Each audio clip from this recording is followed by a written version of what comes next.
চাঁদাবাজি ও দখলদারের রাজনীতি এদেশে আর চলবে না। বিশ্লেষকরা বলছেন, ডাকসু ও জাকসু নির্বাচনের ফল সে বার্তাই দিয়েছে।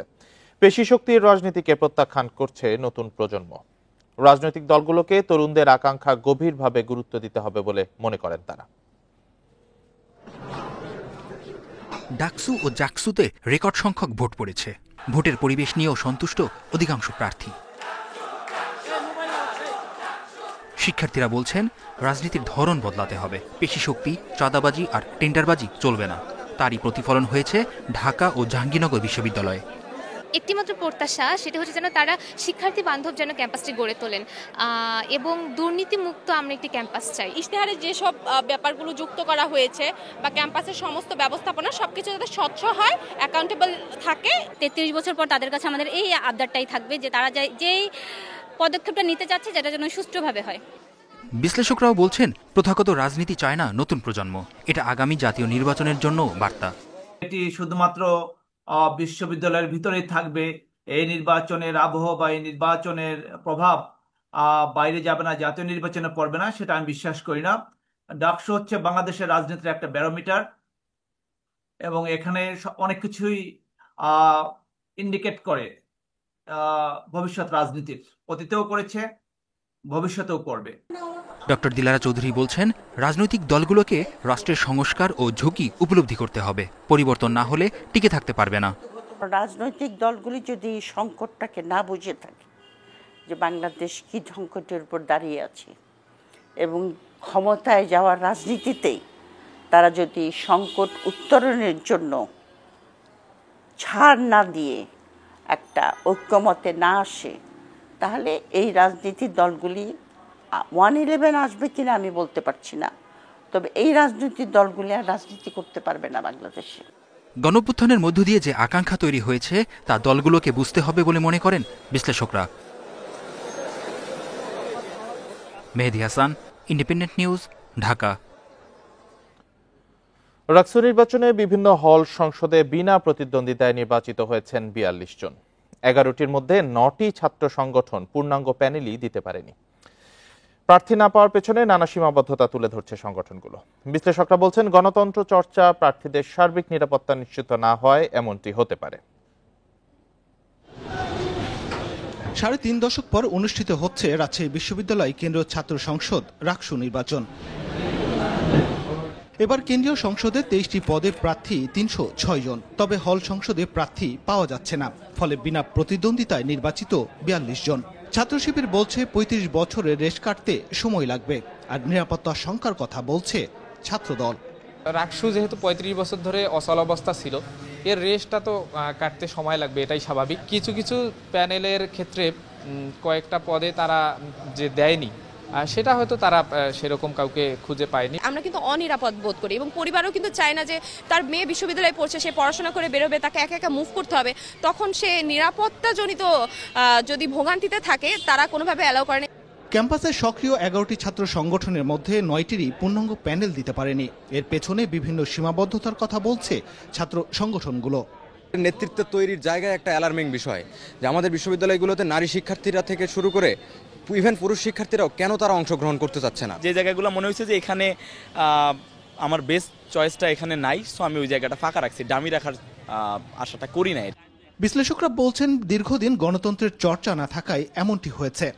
নিজেরা ওইভাবে নিজেদেরকে যোগ্য মনে করতে পারে নাই, অথবা নিজেরা ভাবতে পারেন নাই, কিংবা হতে পারে পরিবার থেকে নিষেধাজ্ঞা আছে, কারণ এখানে একটা খরচ করার বিষয় আছে। খালেদা জিয়া হলের একটা পদে কোনো ক্যান্ডিডেট নাই, এটা অবাক করার মতোই বিষয় যে এত বছর পর 35 বছর পরে ইলেকশন হচ্ছে, কিন্তু খালেদা জিয়া হলের একটা পদে কোনো দল থেকেই নমিনেশন দাখিল করতে পারে না অথবা দেয় নাই। রাকসু নির্বাচনে মোট ভোটার 28,901 জন। ভোট গ্রহণ 25 September. Mustafizur Rahman, independent news, Rajshahi. DUCSU নির্বাচনের জমজমাট প্রচারণা চলছে।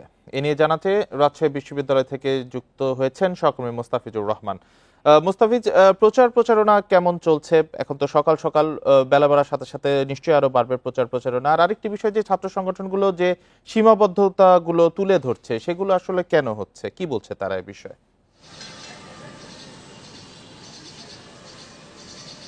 দেখুন, রাজশাহী বিশ্ববিদ্যালয়ের প্রথম কথা হচ্ছে রাজশাহী বিশ্ববিদ্যালয়ে দীর্ঘ ৩৫ বছর পর রাষ্ট্র নির্বাচন অনুষ্ঠিত হতে যাচ্ছে এবং নানা এই নির্বাচন শুরুর পর থেকেই কিন্তু নানা প্রতিঘাত পেরিয়ে রাজশাহী বিশ্ববিদ্যালয়কে রাষ্ট্র নির্বাচন দিতে হয়েছে এবং দেখা গেছে যে আমরা যতটুকু দেখেছি এর আগে 3বার তফসিল পরিবর্তন করা হয়েছে, নির্বাচনের তারিখ পরিবর্তন করা হয়েছে, সেই সাথে ছাত্রদের বিভিন্ন যৌক্তিক দাবি সেগুলোর জন্য বেগ পেতে হয়েছে এবং শেষ পর্যন্ত দেখা গেছে যে এবং যে প্রার্থী তালিকা ঘোষণা তার আগেও নির্বাচন কমিশনকে একাধিকবার সব রাজশাহী বিশ্ববিদ্যালয়ের যে ছাত্র সংগঠনগুলো রয়েছিল তাদেরকে নিয়ে বসতে হয়েছে। তো এখন সব সংখ্যা কাটিয়ে রাজশাহী বিশ্ববিদ্যালয়ে গতকালকে থেকেই একটি নির্বাচনী আমেজ কিন্তু বিরাজ করছে। রাজশাহী বিশ্ববিদ্যালয়ে 17টি আবাসিক হল রয়েছে, প্রত্যেকটিতে আমরা দেখেছি যে প্রত্যেকটি সংগঠন বা প্যানেল যেগুলো রয়েছে তারা যাচ্ছে দলগতভাবে, কেউ এককভাবে যাচ্ছে, দলগতভাবে যাচ্ছে, তারা প্রচারণা চালাচ্ছে, লিফলেট হ্যান্ডবিল যেগুলো রয়েছে সেগুলো বিলি করছে। সেই সাথে তারা নির্বাচিত হলে ছাত্রদের জন্য কি করতে পারবে, কি তাদের ছাত্র অধিকার আদায়ে তাদের অবস্থানটা কি থাকবে সেই বিষয়গুলো তুলে ধরছে। এবং রাজশাহী বিশ্ববিদ্যালয়ে সবচেয়ে বড় একটি সংকট সেটি হচ্ছে আবাসন সংকট, কারণ রাজশাহী বিশ্ববিদ্যালয়ের অধিকাংশ শিক্ষার্থী রাজশাহী বিশ্ববিদ্যালয়ের ক্যাম্পাসের বাইরে থাকে, কেননা এটি পূর্ণাঙ্গ আবাসিক বিশ্ববিদ্যালয়ে এখনো রূপান্তরিত হয়নি। এই বিষয়গুলো নিয়েই কিন্তু কথা সব যারা নেতৃত্বে আসতে চান, বড় দুই ছাত্র সংগঠন রয়েছে ঠিক তাদের যেমন প্রতিশ্রুতি রয়েছে, সেই সাথে যারা স্বতন্ত্রভাবে প্রতিদ্বন্দ্বিতা করছেন তারাও ঠিক প্রতিশ্রুতি দিচ্ছেন এবং শিক্ষার্থীদের নিরাপত্তা একটি বড় ইস্যু রাজশাহী বিশ্ববিদ্যালয়ে। মাঝে মধ্যে আমরা দেখি যে বহিরাগত দ্বারা আক্রান্ত হচ্ছে শিক্ষার্থীরা, এই বিষয়গুলো নিয়েই কিন্তু শিক্ষার্থীরা বেশি তাদের যে আকৃষ্ট করার চেষ্টা করছেন এবং তারা নির্বাচিত হলে তাদের অবস্থানগুলো পরিষ্কার করার চেষ্টা করছে। আরেকটি বিষয় যে নারী শিক্ষার্থীদের যে আস্থাহীনতা বা তাদের নিরাপত্তা জনিত যে বিষয়টি রয়েছে, সম্প্রতি যে বিষয়টি যুক্ত হয়েছে সাইবার বুলিংয়ের যে বিষয়টি যুক্ত হয়েছে, এই বিষয়গুলো নিয়েও কিন্তু শিক্ষার্থীরা কথা বলছেন এবং সেই সাথে শিক্ষার্থীদের জন্য কথা বলবে বা শিক্ষার্থীদের জন্য ভয়েস রেজ করবে, ঠিক এই ধরনের নেতৃত্ব কিন্তু প্রত্যাশা করছেন সাধারণ শিক্ষার্থীরা। আমরা কথা বলছিলাম সাধারণ শিক্ষার্থীদের সাথে, তারা কিন্তু বলছিলেন যে ৩৫ বছর ছাত্রদের অধিকার আন্দোলনে কেউ কথা বলার ছিল না, ঠিক কণ্ঠরুদ্ধ ছিল, সেই জায়গাতে সম্প্রসারিত হচ্ছে, তাদের অধিকার আদায়ের একটা প্ল্যাটফর্ম তৈরি হতে যাচ্ছে, একটি নেতৃত্ব জায়গা আসতে যাচ্ছে। তো এখানে সাধারণ শিক্ষার্থীরা অত্যন্ত উৎসুক 25 তারিখের জন্য, যে তারা এখন অপেক্ষা রয়েছেন যে 25 তারিখে তাদের কাঙ্ক্ষিত ভোটটি দিয়ে তারা তাদের মনের মতো নেতা নির্বাচন করতে চান, যারা তাদের পক্ষ হয়ে কথা বলবে, প্রশাসনে তাদের জন্য ডিবেট করবে, এই ধরনের একজন প্রার্থী তারা চাচ্ছেন। এবং সেই সাথে এখানে যারা সংগঠনের রাজশাহী বিশ্ববিদ্যালয়ের 11টি প্যানেলের এবার প্রতিদ্বন্দ্বিতা করছেন এবং সেই সাথে 11টি প্যানেল 306 জন প্রার্থী রয়েছেন এবং সেই সাথে নির্বাচন কমিশন যে বিষয়টি বলছেন, নির্বাচন কমিশন বলছেন দীর্ঘদিন পর নির্বাচন হচ্ছে এবং তাদের যে প্রত্যাশা যে অন্যান্য বিশ্ববিদ্যালয়ের মতো নয়, রাজশাহী বিশ্ববিদ্যালয় অর্থাৎ রাকসু যেন কোনো প্রশ্নবিদ্ধ না হয়, সেটি ভোট গ্রহণের পদ্ধতি থেকে শুরু করে ভোট গণনা পর্যন্ত তারা স্বচ্ছতার সাথে কাজ করতে চান এবং সেই লক্ষ্যেই তারা কাজ করছেন। এবং এখন পর্যন্ত আমরা দেখেছি যে রাজশাহী বিশ্ববিদ্যালয়ে যারা প্রচারণা চালাচ্ছেন তা অনেকেই এক এক প্রার্থী আচরণবিধি লঙ্ঘনের অভিযোগ করছেন, কিন্তু এখন পর্যন্ত নির্বাচন কমিশন বলছে যে তাদের কাছে কোনো লিখিত সুস্পষ্ট কোনো অভিযোগ নেই, কোনো অভিযোগ পেলে এই বিষয়টি কঠোরভাবে দেখা হবে। তো রাজশাহী থেকে এই ছিল সর্বশেষ। মোস্তাফিজুর রহমান জানাচ্ছিলেন রাজশাহী বিশ্ববিদ্যালয় থেকে ডাকসু নির্বাচনের প্রচারণা এবং বিভিন্ন বিষয় নিয়ে। 18 দিন পর ঢাকা মেডিকেল কলেজ হাসপাতাল ছেড়েছেন গণ অধিকার পরিষদের সভাপতি নুরুল হক নূর। ঢাকা মেডিকেল কর্তৃপক্ষ জানিয়েছে ডাকসুর সাবেক ভিপি নূরের অবস্থার উন্নতি হওয়ায় মেডিকেল বোর্ডের সিদ্ধান্ত অনুযায়ী তাকে ছাড়পত্র দেওয়া হয়েছে। 29 আগস্ট রাতে বিজয়নগরে জাতীয় পার্টি ও গণ অধিকার পরিষদের নেতাকর্মীদের মধ্যে সংঘর্ষ ঘটে। সে সময় আইনশৃঙ্খলা বাহিনী পরিস্থিতি নিয়ন্ত্রণে লাঠিচার্জ করলে গণ অধিকার পরিষদের সভাপতি নুরুল হক নূর, সাধারণ সম্পাদক রাশেদ খান সহ অন্তত 50 জন আহত হন। গুরুতর আহত অবস্থায় নূরকে প্রথমে ইসলামী ব্যাংক হাসপাতালে নেওয়া হয়, পরবর্তীতে চিকিৎসকদের পরামর্শে তাকে ঢাকা মেডিকেল কলেজ হাসপাতালে স্থানান্তর করা হয়। ঘটনার দিনই জরুরি ভিত্তিতে মেডিকেল বোর্ড গঠন করে নুরুল হক নূরের চিকিৎসা কার্যক্রম শুরু হয়।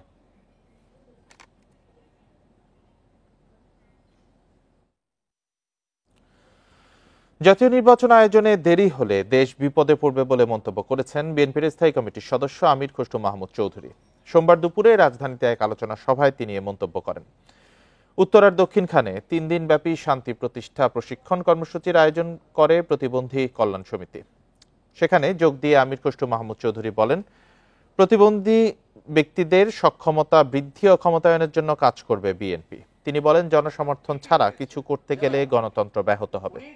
নাগরিকদের মধ্যে বিভেদ তৈরি হলে সংবিধানকে অসম্মান করা হবে বলেও মন্তব্য করেন আমির খসরু। গণতন্ত্র টিকিয়ে রাখতে দলগুলোকে জনসমর্থন দিয়েই কার্যক্রম চালাতে হবে বলেও মন্তব্য করেন বিএনপির এই নেতা। বলেন, রাজপথের পর্ব শেষ, এখন জনগণের কাছে মালিকানা ফেরানোর সময়।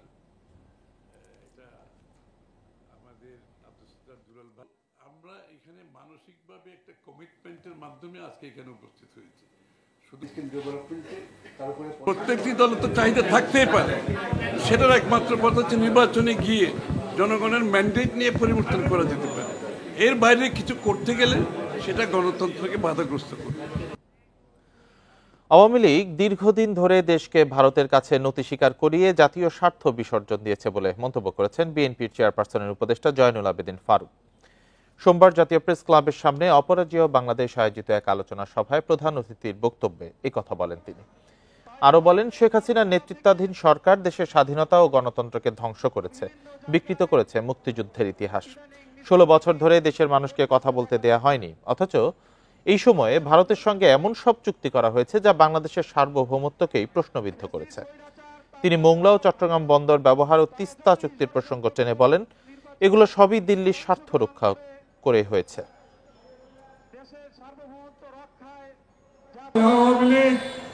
আর 522 দেশ হিন্দুস্তান একই সাথী। তাই আজকে বলতে চাই, এই হিন্দুস্তান, এই তত্ত্বাবধায়ক ইন্টেরিয়র গভর্নমেন্ট ডক্টর ইউনূসকেও অশান্তিতে রাখার এই প্রচেষ্টা 2 দিন আগে দেখলাম। পিআর পদ্ধতিতে নির্বাচন সহ 5 দফা দাবিতে বৃহস্পতিবার রাজধানীতে সমাবেশ ও মিছিল করবে বাংলাদেশ জামায়াত ইসলামী। এছাড়া 19 সেপ্টেম্বর বিভাগে ও 26 সেপ্টেম্বর জেলা উপজেলায় বিক্ষোভ মিছিলের কর্মসূচি। সোমবার রাজধানীর মগবাজারে কেন্দ্রীয় কার্যালয়ে এসব কর্মসূচি ঘোষণা করেন দলের নায়েবে আমির আব্দুল্লাহ মোহাম্মদ তাহের। মগবাজারে জামাতে ইসলামীর কেন্দ্রীয় কার্যালয়ে সংবাদ সম্মেলনের শুরুতেই দলের নায়েবে আমির বলেন, ফেব্রুয়ারিতে নির্বাচন হলে জাতীয় সনদের ভিত্তিতে তা বাস্তবায়ন করতে হবে।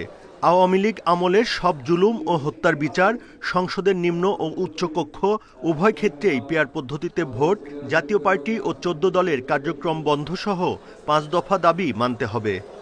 জুলাই জাতীয় সনদের ভিত্তিতে আগামী ফেব্রুয়ারিতে নির্বাচন আয়োজন করা। 2, আগামী জাতীয় নির্বাচনে উভয় কক্ষে পিআর পদ্ধতি চালু করা। ফ্যাসিস্ট সরকারের সকল জুলুম, নির্যাতন, গণহত্যা ও দুর্নীতির বিচার দৃশ্যমান করা। তিনি আরো বলেন, 25টি রাজনৈতিক দল পিআর পদ্ধতিতে নির্বাচনের পক্ষে। তাদের দাবি না মানলে সমমনা দল ও জনগণকে সঙ্গে নিয়ে রাজপথে নামার হুঁশিয়ারিও দেন তিনি। জনগণের দাবি আদায়ের জন্য গণ আন্দোলনের কোনো বিকল্প নেই। 18 সেপ্টেম্বর রাজধানী ঢাকায় সমাবেশ ও বিক্ষোভ মিছিল। 19 সেপ্টেম্বর দেশের সকল বিভাগীয় শহরে বিক্ষোভ মিছিল। 26 সেপ্টেম্বর দেশের সকল জেলা উপজেলায় বিক্ষোভ মিছিল। ইসির একতরফা রোডম্যাপ ঘোষণা অন্যায় দাবি করে তিনি বলেন, কালো টাকার ব্যবহার, পেশি শক্তি সহ নির্বাচনে অনিয়ম বন্ধ করতে হবে। নির্বাচনে সমমনা দলগুলোর সঙ্গে জোট করার ইঙ্গিতও দেন জামাতের এই নেতা। Buddhadeb Kundu, independent news, Dhaka. বহুদলীয় গণতন্ত্র প্রতিষ্ঠায় জাতীয় সংসদের উচ্চকক্ষে পিআর পদ্ধতি চায় এনসিপি, জানালেন দলটির সদস্য সচিব আখতার হোসেন। আর এনসিপির যুগ্ম আহ্বায়ক সরওয়ার তুষার বলেন, প্রধানমন্ত্রীর একচ্ছত্র ক্ষমতা সীমিত করতে হবে সাংবিধানিকভাবেই। এ সময় এনসিপি কোনো রাজনৈতিক জোটে যোগ দিচ্ছে না বলে জানান দলটির নেতারা। আন্তর্জাতিক গণতন্ত্র দিবস উপলক্ষে সোমবার রাজধানীর বাংলা মোটরে এনসিপির কেন্দ্রীয় কার্যালয়ে বাংলাদেশে গণতন্ত্র প্রতিষ্ঠায় কেমন সংবিধান চাই শীর্ষক সেমিনারের আয়োজন করে জাতীয় যুবশক্তি। সেই ত্রুটিপূর্ণ প্রক্রিয়ার মধ্য দিয়ে আবার যে সংবিধানটি গ্রহণ করা হয়েছিল, দেশে গণতন্ত্র রক্ষায় সাংবিধানিক ক্ষমতা ও বহুদলীয় রাজনীতি চর্চা নিয়ে আলোচনা করেন দলটির নেতারা। সাংবিধানিকভাবে প্রধানমন্ত্রীর ক্ষমতাকে সীমাবদ্ধ করার আহ্বান জানান এনসিপির যুগ্ম আহ্বায়ক। এবং প্রধানমন্ত্রীর মধ্য দিয়ে একটা সংসদীয় স্বৈরতন্ত্র এখানে কায়েম হয়েছে, এখানে কোনো গণতন্ত্র কায়েম হয়নি। বাংলাদেশের প্রধানমন্ত্রী তিনি হচ্ছেন একজন সীমা লঙ্ঘনকারী। তার হাতে জুডিশিয়ারি, তার হাতে এক্সিকিউটিভ, তার হাতে আপনার সংসদ এবং তার হাতে সমস্ত রাষ্ট্রীয় প্রতিষ্ঠান। এই সীমা লঙ্ঘনকারীকে সীমায় আনতে চাচ্ছি আমরা। এটাই হচ্ছে গণতান্ত্রিক সংবিধানের ডিজাইন। সংসদের উচ্চকক্ষে পিয়ার হলে সরকার দুর্বল হবে এমন ধারণা ভুল, বরং এতে বহুদলীয় গণতন্ত্র প্রতিষ্ঠা পাবে বলে মন্তব্য করেন এনসিপির সদস্য সচিব। আর জুলাই সনদ নিয়ে মৌখিক অঙ্গীকার নয়, এর আইনি ভিত্তি দেওয়ার দাবি জানান তিনি। আমরা উচ্চকক্ষ চেয়েছি এই কারণে, যাতে করে একটা বহুদলীয় গণতান্ত্রিক ব্যবস্থাকে আমরা শক্তিশালীভাবে দেশকে উপহার দিতে পারি। ঐক্যবদ্ধ কমিশন সিদ্ধান্ত জানিয়ে দিয়েছে যে উচ্চকক্ষে পিয়ার হবে। কয়েকটি দল তারা উচ্চকক্ষে পিয়ারের ব্যাপারে সম্মত হতে পারছেন না। তারা মনে করেন যে উচ্চকক্ষে পিয়ার হলে বলে বেরোন যে সরকার দুর্বল হবে। এনসিপি কোনো যুগপৎ আন্দোলন কিংবা রাজনৈতিক জোটে যাচ্ছে না বলে আবারও জানিয়ে দিলেন দলটির নেতারা। সেটা কি কোনোভাবে মানুষের সামনে তো গ্রহণযোগ্যতা পায়? আনোয়ার সাদাত নূর, ইন্ডিপেন্ডেন্ট নিউজ, ঢাকা। এ নিয়ে প্রতিবেদন থাকছে সংবাদের শেষ অংশে। পরবর্তী খবরে যাচ্ছি। উত্তরের ১৬ জেলার মহাসড়কে এক বছরে দুর্ঘটনায় নিহত হয়েছেন ৫০০-র বেশি মানুষ। যানবাহনের বেপরোয়া গতি, চালক ও পথচারীদের অসতর্কতা এবং ওভারলোডিং এর কারণেই বেশিরভাগ দুর্ঘটনা, বলছে হাইওয়ে পুলিশ। এছাড়া অবৈধ থ্রি হুইলারের কারণেও দুর্ঘটনা ঘটছে। মহাসড়কের দুর্ঘটনা রোধে নানা উদ্যোগ নেওয়া হচ্ছে, জানালেন কর্মকর্তারা। এবছরের জুন পর্যন্ত এক বছরে উত্তরের ১৬ জেলায় মহাসড়কে ৫৮৫টি দুর্ঘটনা ঘটে। এতে মৃত্যু হয় ৯৬ জন নারী ও ৭৭ শিশুসহ ৪৯৯ জনের, আর আহত হন ৫১৭ জন।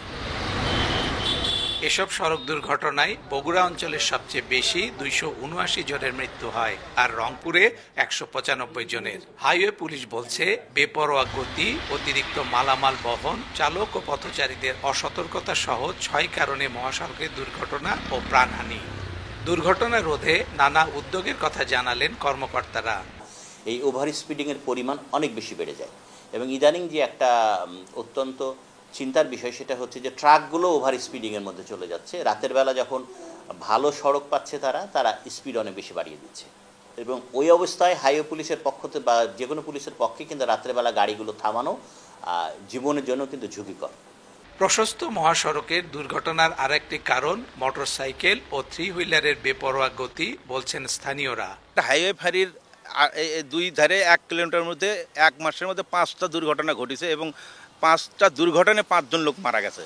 গাড়িগুলোতে চলে খুব দ্রুত গতিতে চলে, বিশেষ করে বাস, ট্রাক যেগুলো আছে, আবার মুগরির গাড়িগুলো যেগুলো আছে, আবার জ্যাক গাড়িগুলো যেগুলো আছে, খুব দ্রুত গতিতে চলে। এই দুর্ঘটনা ও মোটরযান আইন ভঙ্গের দায়ে এক বছরে ৩৯,০০০-এরও বেশি মামলা করেছে বগুড়া ও রংপুর রিজিয়নের হাইওয়ে পুলিশ, আর জরিমানা আদায় করেছে ১১ কোটি টাকা। Asifur Rahman, independent news, Bogura.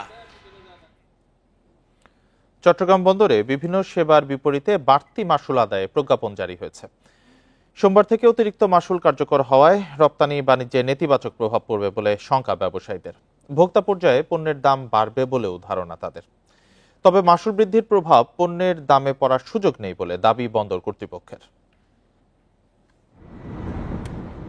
জুলাইয়ে চট্টগ্রাম বন্দরের প্রস্তাবিত বর্ধিত মাশুল অনুমোদন করে অর্থ মন্ত্রণালয়। এক ধাক্কায় গড়ে ৪১% হারে মাশুল বাড়ানোয় সে সময় আপত্তি জানায় বন্দর ব্যবহারকারীরা। এরপর বন্দর ব্যবহারকারীদের সাথে আলোচনা হলেও ৪১% বৃদ্ধি করেই নতুন মাশুল নির্ধারণ হয়। এসব মাশুল ডলারে আদায় করবে বন্দর কর্তৃপক্ষ, তাই ডলারের দামের সাথে মাশুলের পরিমাণও কম বেশি হবে। আমদানি রপ্তানির সংশ্লিষ্টরা বলছেন, এভাবে মাশুল বাড়ানো ঠিক হয়নি। বাড়তি মাশুলের নেতিবাচক প্রভাব পড়বে বাজারে। বিশেষ করে আমাদের যারা রপ্তানিকারক আছেন তাদের যে চ্যালেঞ্জগুলো আছে সেই চ্যালেঞ্জের সাথে কিন্তু এটা একদম সম্পর্কিত। পাশাপাশি আমাদের আরও কতগুলো জিনিস আছে সেগুলোকে আমাকে লক্ষ্য করতে হবে। একই সময় কিন্তু আমাদের যে ডিপোগুলো, আমাদের যে প্রাইভেট ডিপোগুলো, তারাও কিন্তু রেট বাড়িয়েছে। তো এটা কিন্তু দুটো যখন যোগ হবে সেটা কিন্তু আকারটা কিন্তু অনেক বড় হয়ে যাবে। এটা আমাদের যে ভবিষ্যতের যে চ্যালেঞ্জ এবং আমাদের যারা ভোক্তা পর্যায়ে যারা আছে তাদেরকে বহন করতে হবে।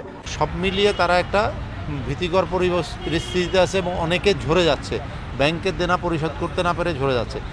এইরকম একটা সময়ে এই কাজটি আমরা মনে করছি যে এটা সঠিক সময়ে হয়নি। কর্তৃপক্ষ বলছে, দীর্ঘ ৪ দশক পর মাশুল বাড়ানো হয়েছে। প্রতিবেশী দেশগুলোর বিভিন্ন বন্দরের চেয়ে এই মাশুল কম। ভোক্তা পর্যায়ে পণ্যের দামের উপর মাশুল প্রভাব ফেলবে না বলেও দাবি তাদের। ভোক্তা পর্যায়ে এটার তেমন কোনো প্রভাব পড়বে না। এই কারণেই আমরা দেখেছি যে বাল্ক কার্গোগুলোতে যে পণ্য হ্যান্ডলিং হয়, বিশেষ করে এসেনশিয়াল কমোডিটিসগুলো, সেখানে আগে পার কেজিতে যে পরিমাণ খরচ হতো, এখন ট্যারিফ বৃদ্ধির ফলে মাত্র 12 পয়সা পার কেজিতে বাড়ছে। সুতরাং এটা একেবারেই সিগনিফিক্যান্ট কোনো অ্যামাউন্ট না এবং এতে ভোক্তা পর্যায়ের কোনো রকম প্রভাব পড়বে না। সমুদ্রপথে আমদানি রপ্তানির মোট 92%ই পরিবহন হয় চট্টগ্রাম বন্দরের মাধ্যমে। অনুপম শীল, ইন্ডিপেন্ডেন্ট নিউজ, চট্টগ্রাম। পদ্মা সেতুতে চালু হয়েছে আধুনিক non stop electronic toll collection বা ইটিসি সিস্টেম। এ বিষয়ে আরো জানাতে মুন্সিগঞ্জ থেকে যুক্ত হয়েছেন সহকর্মী জিতু রায়।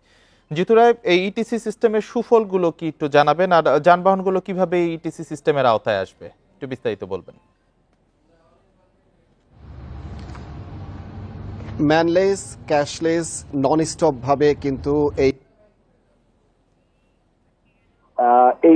যে নতুন ইটিসি পদ্ধতিটি, এই সিস্টেমটির মূল যে বক্তব্য সেতু কর্তৃপক্ষ বলছে, এখানে গাড়িগুলো যে গাড়িগুলো রেজিস্টার থাকবে, সেই গাড়িগুলো সাধারণত যে পদ্ধতিতে টোল আদায় করা হয় ক্যাশের মাধ্যমে, সেটি আর করতে হবে না।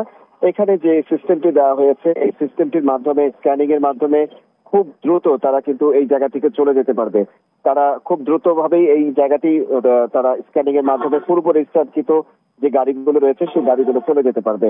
এই সিস্টেমটাকে যেটি বলছে যে এই সিস্টেমটি একটি আধুনিক এবং সর্বাধুনিক পদ্ধতি, তার জন্য এখানে দাঁড়াতে হবে না এবং দ্রুত সময়ের মধ্যে তারা এই সুবিধাটি ভোগ করতে পারবেন। এবং যেটি বলছে যে সিটি ব্যাংকের ট্যাপ নামক যে অ্যাপসটি আছে, এর মাধ্যমে প্রত্যেকটি গাড়িকে রেজিস্টার হতে হবে। রেজিস্ট্রেশন শেষ করার পরেই তারা কিন্তু এই সুবিধাটি ভোগ করবেন।